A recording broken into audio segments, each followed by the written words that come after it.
Welcome to agelessness. Current affairs की जो हमने सीरीज शुरू की है उसका ये चौथा पार्ट है। इसमें हम नेशनल और इंटरनेशनल करंट अफेयर्स को पूरी तरह से कवर कर रहे हैं, जिसमें 1 से 1.5 साल तक के करंट अफेयर्स को कवर किया जाएगा। इस सीरीज में हम मुख्य रूप से दो एग्जाम्स को टारगेट कर रहे हैं। पहला है 13 दिसंबर को होने वाला 70th बीपीएससी का प्रीलिम्स एग्जाम और दूसरा है 22 दिसंबर को होने वाला यूपी पीसीएस का प्रीलिम्स का एग्जाम। इस सीरीज में हम सिर्फ नेशनल और इंटरनेशनल करंट अफेयर्स को ही कवर कर रहे हैं, क्योंकि जो स्टेट स्पेसिफिक करंट अफेयर्स है उसको हम अलग से कवर करेंगे। जहां तक बात यूपी स्पेशल की, यूपी का जो स्टेट स्पेसिफिक करंट अफेयर्स है उसकी है, तो उसका वीडियो ऑलरेडी आ चुका है, जो आप यूपी पीसीएस की जो प्रीलिम्स की प्लेलिस्ट है वहां पर जाके उसे देख सकते हैं। और जहां तक बात बिहार के स्टेट स्पेसिफिक करंट अफेयर्स की है, तो उसका वीडियो जल्द ही आने वाला है। तो अब टाइम ना वेस्ट करते हुए हम सीधा करंट अफेयर्स पर आते हैं। पहला है, केंद्र सरकार ने केंद्र शासित प्रदेश लद्दाख में नए जिलों के गठन की घोषणा की है। इन जिलों की संख्या कितनी है, यानी कितने नए जिले बनाए जा रहे हैं? तो इनकी संख्या 5 है। और ये 5 जिले कौन कौन से हैं? तो है जास्कर, द्रास, शाम, नुब्रा और चांगथांग। आपको पता ही है कि जो लद्दाख है अब ये जम्मू कश्मीर से अलग होकर एक नया केंद्र शासित प्रदेश बन गया है 2019 में। और इसी के साथ जम्मू कश्मीर को भी केंद्र शासित प्रदेश बना दिया गया है। 2019 के बाद से पहली बार जम्मू कश्मीर में इलेक्शन हुआ है, जिसके बाद उमर अब्दुल्ला केंद्र शासित प्रदेश जम्मू कश्मीर के पहले मुख्यमंत्री बने हैं। और जहां तक बात ये लद्दाख की है, तो लद्दाख में पहले सिर्फ 2 डिस्ट्रिक्ट थे, एक करगिल था और एक लेह है। और ये 5 जिले जो अब बन गए हैं, इसके बाद अब लद्दाख में जिलों की संख्या हो गई है 7। तो स्टेटमेंट में ये भी पूछ सकता है कि पहले कितने थे अब कितने हैं। तो पहले करगिल और लेह सिर्फ ये 2 थे और अब ये 5 और नए जिले बन गए हैं, तो टोटल हो गए हैं 7। अगला है, शिंकुन ला सुरंग परियोजना का निर्माण कहाँ किया जा रहा है? इसका आंसर है लद्दाख। शिंकुन ला जो सुरंग परियोजना है ये लद्दाख में इसका निर्माण कार्य चालू है। अब इससे रिलेटेड कुछ और फैक्ट्स देख लेते हैं। तो ये जो परियोजना है इसका शुभारंभ 26 जुलाई 2024 को किया गया, यानी कि इसी साल किया गया है। और ये जो सुरंग है ये लगभग समुद्र तल से 15,800 फीट की ऊंचाई पर स्थित होगी। इस सुरंग की जो लंबाई है वो 4.1 किलोमीटर है। देखिए, ये स्टेटमेंट में अक्सर पूछ लेता है कि इसकी लंबाई कितनी है। और इसके साथ ही एक बहुत इंपॉर्टेंट चीज ये है कि जब इसका निर्माण कार्य पूरा हो जाएगा तो ये विश्व की सबसे ऊंची सुरंग होगी। तो क्वेश्चन इस तरह से भी पूछ सकता है कि ऐसी कौन सी सुरंग निर्माणाधीन है जो बनने के बाद दुनिया की सबसे ऊंची सुरंग हो जाएगी? तो उसका जवाब होगा शिंकुन ला सुरंग। तो ये कुछ फैक्ट्स हुए इसके बारे में जो आपको ध्यान रखना है। 15,800 फीट की ऊंचाई पर ये बन रही है। अगला है, कैंसर मून शॉट इनिशिएटिव। एक इनिशिएटिव है जिसका जो शुरू किया गया है। इसका उद्देश्य क्या है? तो इसका उद्देश्य है हिंद प्रशांत क्षेत्र में कैंसर के बोझ को कम करना। तो इंडो पैसिफिक रीजन में कैंसर के बोझ को कम करना इसका उद्देश्य है। नाम है कैंसर मूनशॉट इनिशिएटिव। इसके बारे में कुछ और तथ्य जान लेते हैं। ये बेसिकली क्वाड जो देश हैं उनकी पहल है। क्वाड में कौन कौन शामिल है? यूएसए, जापान, इंडिया और ऑस्ट्रेलिया।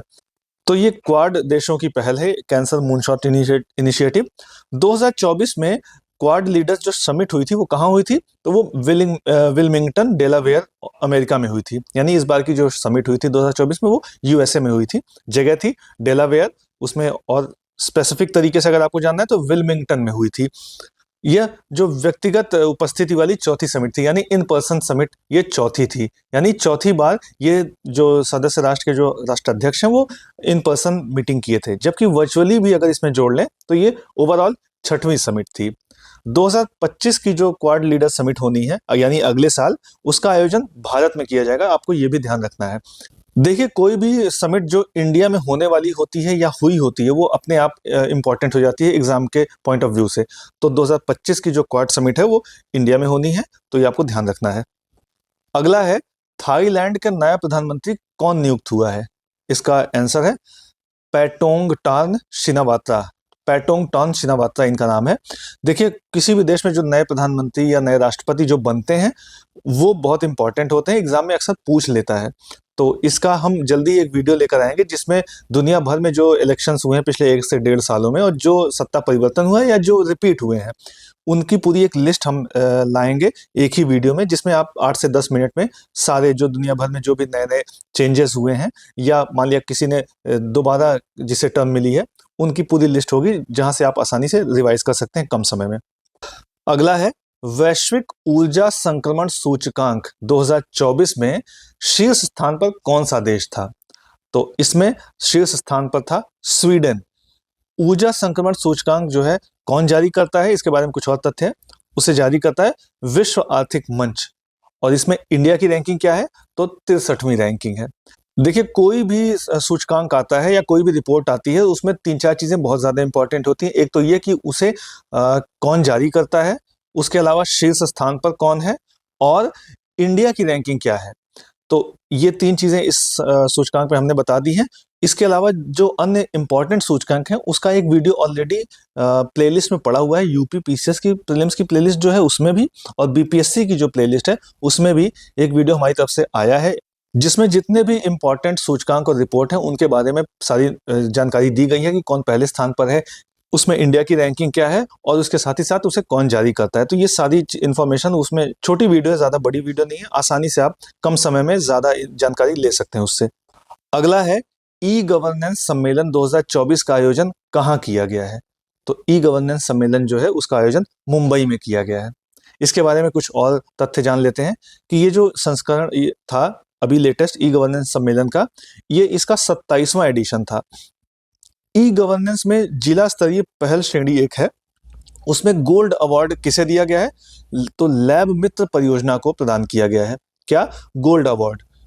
ये लैब मित्र परियोजना किस प्रदेश की परियोजना है, तो ये उत्तर प्रदेश की परियोजना है, और इसकी लैब मित्र परियोजना जो है इसे शुरू किया गया है वाराणसी उत्तर प्रदेश में।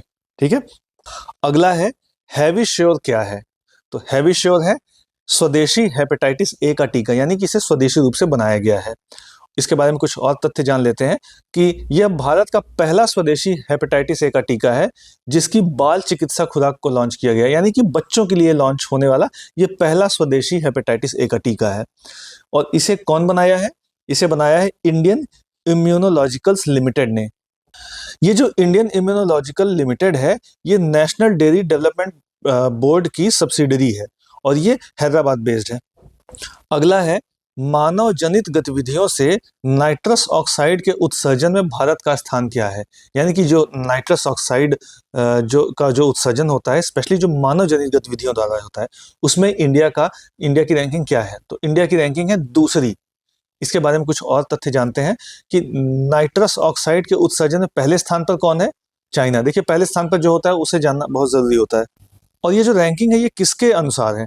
ये आंकड़े ग्लोबल नाइट्रस ऑक्साइड बजट 2024 नाम की एक रिपोर्ट आई थी, उसके अकॉर्डिंग है। और ये जो रिपोर्ट है ग्लोबल नाइट्रस ऑक्साइड बजट 2024, ये रिपोर्ट किस जर्नल में प्रकाशित हुई थी? तो उस जर्नल का नाम था अर्थ सिस्टम साइंस डेटा। अगला है फिडे शतरंज ओलंपियाड का आयोजन कहाँ किया गया था? शतरंज ओलंपियाड का आयोजन कहाँ किया गया था? तो इसका आंसर है बुडापेस्ट। बुडापेस्ट हंगरी की राजधानी है। ठीक है, तो हंगरी में हुआ था, हंगरी ऑप्शन आता है तो हंगरी करेंगे, और नहीं तो बुडापेस्ट में हुआ था। और ये जो एडिशन था, ये 45वां एडिशन था फिडे शतरंज ओलंपियाड का। और ये जो ओलंपियाड हुआ था, इसमें महिला वर्ग और ओपन वर्ग दो अलग अलग वर्ग में ये प्रतियोगिता होती है, और दोनों में भारत विजेता हुआ था, यानी कि गोल्ड मेडल जो था वो इंडिया को मिला। तो आपको ध्यान रखना है कि अगर पूछता है कि इंडिया कौन से संस्करण में जीता है, तो 45वें संस्करण में जीता है। 44, 42, 43 ऐसा कोई ऑप्शन आता है, 46 आता है, तो वो आपको नहीं करना है, आपको 45th एडिशन इंडिया जीता है। ठीक है, क्वेश्चन किसी भी तरीके से घुमा के पूछ सकता है। हालांकि क्वेश्चन एडिशन में पूछे कि कौन सा एडिशन में ये जीते हैं, तो इसके चांसेस तो बहुत कम है, लेकिन अगर स्टेटमेंट में ये चीज आ जाएगी कि भारत जो है 45वें संस्करण में महिला और ओपन वर्ग दोनों में प्रतियोगिता में विजेता बना, तो उसमें आपको कंफ्यूजन हो सकता है कि 45वां था या नहीं था, तो इसलिए ये नंबर याद रखना है। अगला है आईसीसी पुरुष क्रिकेटर ऑफ द ईयर 2023 का पुरस्कार किसने जीता? तो इसका आंसर है पैट कमिंस, ये ऑस्ट्रेलिया के हैं। तो इसके बारे में कुछ और देख लेते हैं कि आईसीसी जो पुरस्कार हुए थे उसमें बाकी कैटेगरीज में कौन जीता। तो आईसीसी पुरुष ओडीआई क्रिकेटर का अवार्ड किसे मिला है? विराट कोहली को मिला है। आईसीसी महिला ODI cricketer of the year का पुरस्कार किसे मिला है? चमारी अट्टापट्टू, ये श्रीलंका की हैं। और आईसीसी पुरुष test cricketer of the year का पुरस्कार किसे मिला है? तो उस्मान ख्वाजा, ऑस्ट्रेलिया के हैं। तो test cricketer Usman Khawaja, ODI cricketer Virat Kohli, और ओवरऑल आईसीसी पुरुष क्रिकेटर ऑफ द ईयर जिसे कि गैरी सोबर्स ट्रॉफी जिसे दी जाती है, वो किसे मिली है? पैट कमिंस, ये ऑस्ट्रेलिया के हैं। तो इस तरह से जो हमने करंट अफेयर सीरीज शुरू की है, जिसमें हम 1 से 1.5 साल तक के जो नेशनल और इंटरनेशनल करंट अफेयर्स कवर कर रहे हैं, उसका ये चौथा पार्ट यहाँ पर समाप्त हो रहा है। और हमारी कोशिश है कि नवंबर लास्ट तक जाते-जाते 30 नवंबर तक आते-आते हम पूरा 1 से 1.5 साल तक का जो करंट अफेयर्स है, जो इम्पोर्टेंट करंट अफेयर्स है, जिसमें नेशनल इंटरनेशनल शामिल होगा, उसे पूरी तरह से कवर कर लेंगे। और ये बेसिकली इसका फोकस है 13 दिसंबर को होने वाला बीपीएससी और 22 दिसंबर को होने वाला यूपी पीसीएस का प्रीलिम्स एग्जाम। इसमें स्टेट स्पेसिफिक करंट अफेयर्स शामिल नहीं है। यूपी का जो स्टेट स्पेसिफिक करंट अफेयर्स है, उसका वीडियो ऑलरेडी आ चुका है, जो कि यूपी पीसीएस के प्रीलिम्स की जो प्लेलिस्ट है वहां पर मिल जाएगा। बीपीएससी का जो बिहार स्पेसिफिक करंट अफेयर्स है, उसका वीडियो जल्दी ही आ जाएगा और उसे बीपीएससी की जो प्लेलिस्ट बनाई गई है उसमें जोड़ दिया जाएगा। इस सीरीज का अगला पार्ट जल्दी ही हम लेकर आएंगे। इसी तरह के और भी अपडेट्स जानने के लिए लाइक और सब्सक्राइब करें एजलेसनेस।